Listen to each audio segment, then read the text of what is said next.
Éphésiens, chapitre 4. Je vous encourage donc, moi, le prisonnier dans le Seigneur, à vous conduire d'une manière digne de l'appel que vous avez reçu. En toute humilité et douceur, avec patience, supportez-vous les uns les autres dans l'amour. Efforcez-vous de conserver l'unité de l'esprit par le lien de la paix.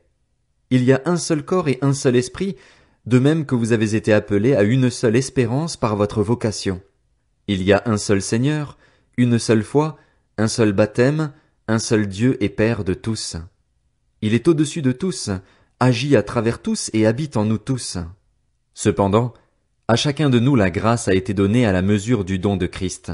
C'est pourquoi il est dit, il est monté sur les hauteurs, il a emmené des prisonniers et il a fait des dons aux hommes. Or, que signifie il est monté, sinon qu'il est aussi d'abord descendu dans les régions les plus basses de la terre? Celui qui est descendu, c'est celui qui est monté au-dessus de tous les cieux afin de remplir tout l'univers. C'est lui qui a donné les uns comme apôtres, les autres comme prophètes, les autres comme évangélistes, les autres comme bergers et enseignants. Il l'a fait pour former les saints aux tâches du service en vue de l'édification du corps de Christ, jusqu'à ce que nous parvenions tous à l'unité de la foi et de la connaissance du Fils de Dieu, à la maturité de l'adulte, à la mesure de la stature parfaite de Christ. Ainsi, nous ne serons plus de petits enfants, ballottés et emportés par tout vent de doctrine, par la ruse des hommes et leur habileté dans les manœuvres d'égarement. Mais en disant la vérité dans l'amour, nous grandirons à tout point de vue vers celui qui est la tête, Christ. C'est de lui que le corps tout entier, bien coordonné et solidement uni grâce aux articulations dont il est muni, tire sa croissance en fonction de l'activité qui convient à chacune de ses parties et s'édifie lui-même dans l'amour. Voici donc ce que je dis et ce que j'affirme dans le Seigneur. Vous ne devez plus vous conduire comme les non-croyants, qui se laissent guider par la sottise de leurs pensées. Ils ont l'intelligence obscurcie, ils sont étrangers à la vie de Dieu à cause de l'ignorance qui est en eux, à cause de l'endurcissement de leur cœur. Ils ont perdu tout sens moral et se sont livrés à la débauche pour commettre avec avidité toutes sortes d'impuretés. Mais vous, ce n'est pas ainsi que vous avez appris à connaître Christ, si du moins c'est lui que vous avez écouté et si c'est en lui que vous avez été enseigné conformément à la vérité qui est en Jésus. On vous a enseigné à vous débarrasser du vieil homme qui correspond à votre ancienne manière de vivre et se détruit sous l'effet de ses désirs trompeurs, à vous laisser renouveler par l'esprit dans votre intelligence et à vous revêtir de l'homme nouveau, créé selon Dieu dans la justice et la sainteté que produit la vérité. C'est pourquoi, vous débarrassant du mensonge, dites chacun la vérité à votre prochain, car nous sommes membres les uns des autres. Si vous vous mettez en colère, ne péchez pas. Que le soleil ne se couche pas sur votre colère, et ne laissez aucune place au diable. Que celui qui volait cesse de voler, qu'il se donne plutôt la peine de travailler honnêtement de ses propres mains pour avoir de quoi donner à celui qui est dans le besoin. Qu'aucune parole malsaine ne sorte de votre bouche, mais seulement de bonnes paroles qui, en fonction des besoins, servent à l'édification et transmettent une grâce à ceux qui les entendent. N'attristez pas le Saint-Esprit de Dieu, par lequel vous avez été marqués d'une empreinte pour le jour de la libération. Que toute amertume, toute fureur, toute colère, tout éclat de voix, toute calomnie et toute forme de méchanceté disparaissent du milieu de vous. Soyez bons et pleins de compassion les uns envers les autres. Pardonnez-vous réciproquement comme Dieu nous a pardonné en Christ. Éphésiens, chapitre 5. Soyez donc les imitateurs de Dieu, puisque vous êtes ses enfants bien-aimés, et vivez dans l'amour en suivant l'exemple de Christ, qui nous a aimés et qui s'est donné lui-même pour nous comme une offrande et un sacrifice dont l'odeur est agréable à Dieu. Que l'immoralité sexuelle, l'impureté sous toutes ses formes ou la soif de posséder ne soient même pas mentionnées parmi vous, comme il convient à des saints. Qu'on n'entende pas de paroles grossières, de propos stupides ou équivoques, c'est inconvenant, mais plutôt des paroles de reconnaissance. Vous le savez bien en effet, aucun être immoral, impur ou toujours désireux de posséder plus, c'est-à-dire idolâtre, n'a d'héritage dans le royaume de Christ et de Dieu. Que personne ne vous trompe par des paroles sans fondement, car c'est pour cela que la colère de Dieu vient sur les hommes rebelles. N'ayez donc aucune part avec eux, car si autrefois vous étiez ténèbres, maintenant vous êtes lumière dans le Seigneur. Conduisez-vous comme des enfants de lumière. Le fruit de l'esprit consiste en effet dans toute forme de bonté, de justice et de vérité. Discernez ce qui est agréable au Seigneur et ne participez pas aux œuvres stériles des ténèbres, mais démasquez-les plutôt. En effet, ce que ces hommes font en secret, il est même honteux d'en parler. Mais tout ce qui est démasqué par la lumière apparaît clairement, car tout ce qui apparaît ainsi est lumière. C'est pourquoi il est dit, réveille-toi, toi qui dors, relève-toi d'entre les morts, et Christ t'éclairera. Faites donc bien attention à la façon dont vous vous conduisez, ne vous comportez pas comme des fous, mais comme des sages. Rachetez le temps, car les jours sont mauvais. C'est pourquoi ne soyez pas stupides, mais comprenez quelle est la volonté du Seigneur. Ne vous enivrez pas de vin, cela mène à la débauche. Soyez au contraire remplis de l'esprit. Dites-vous des psaumes, des hymnes et des cantiques spirituels. Chantez et célébrez de tout votre cœur les louanges du Seigneur. Remerciez constamment Dieu le Père pour tout, au nom de notre Seigneur Jésus-Christ. Soumettez-vous les uns aux autres dans la crainte de Dieu. Femmes, soumettez-vous à votre mari comme au Seigneur, car le mari est le chef de la femme, comme Christ est le chef de l'Église qui est son corps et dont il est le sauveur. Mais tout comme l'Église se soumet à Christ, que les femmes aussi se soumettent en tout à leur mari. Marie, aimez votre femme comme Christ a aimé l'Église.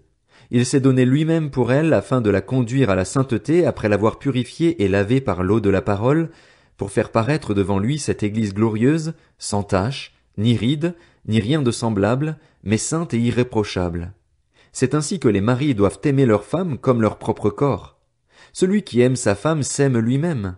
En effet, jamais personne n'a détesté son propre corps. Au contraire, il le nourrit et en prend soin, tout comme le Seigneur le fait pour l'Église parce que nous sommes les membres de son corps, formés de sa chair et de ses os. C'est pourquoi l'homme quittera son père et sa mère, s'attachera à sa femme, et les deux ne feront qu'un. Ce mystère est grand, et je dis cela par rapport à Christ et à l'Église. Du reste, que chacun de vous aime sa femme comme lui-même et que la femme respecte son mari. Éphésiens, chapitre 6.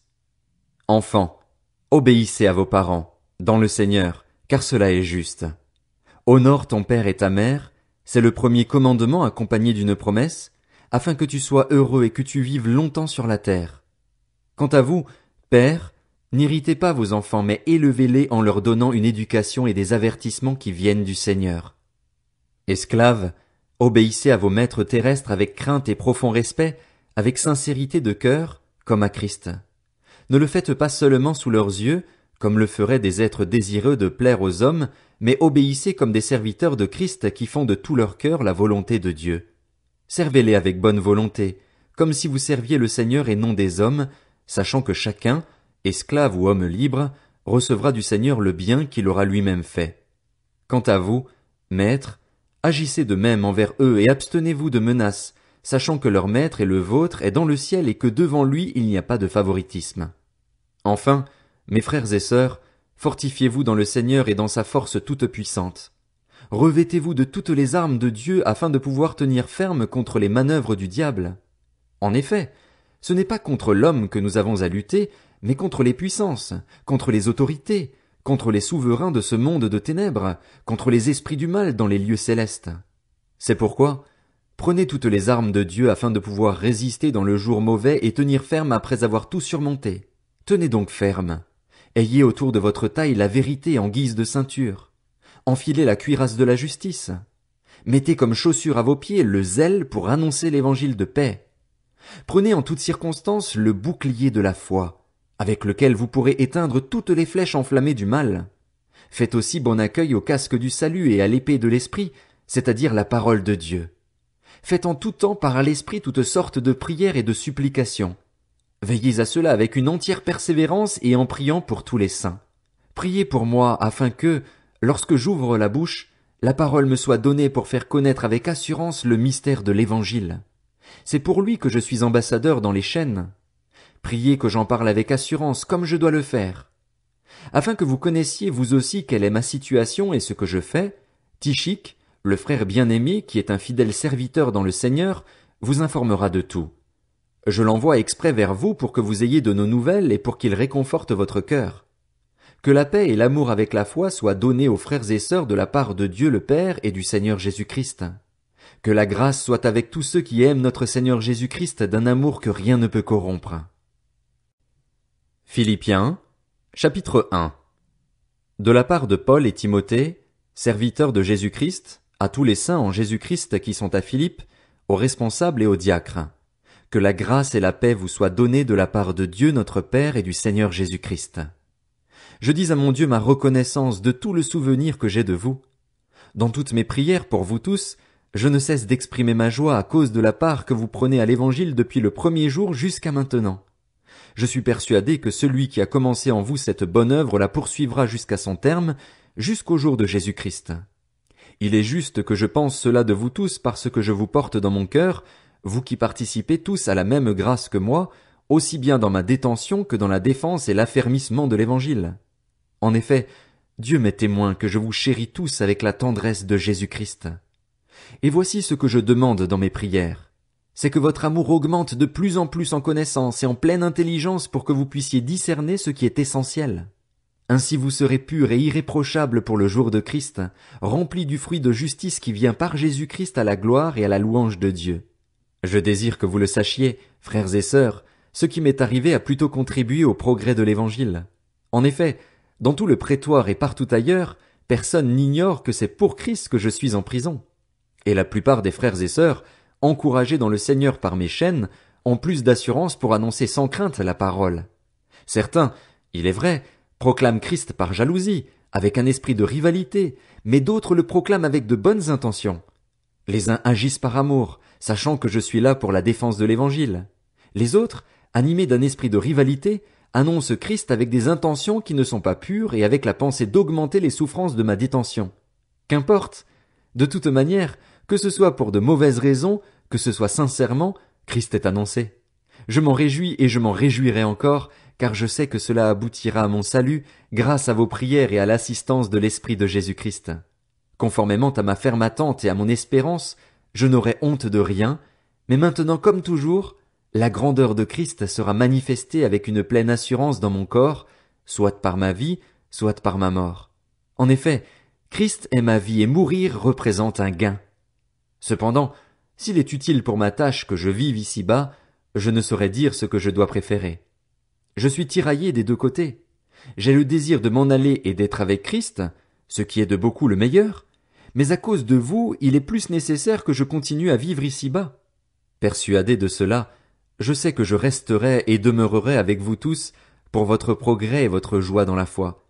Grâce à mon retour auprès de vous, vous aurez alors dans ma personne une raison d'éprouver encore plus de fierté en Jésus-Christ.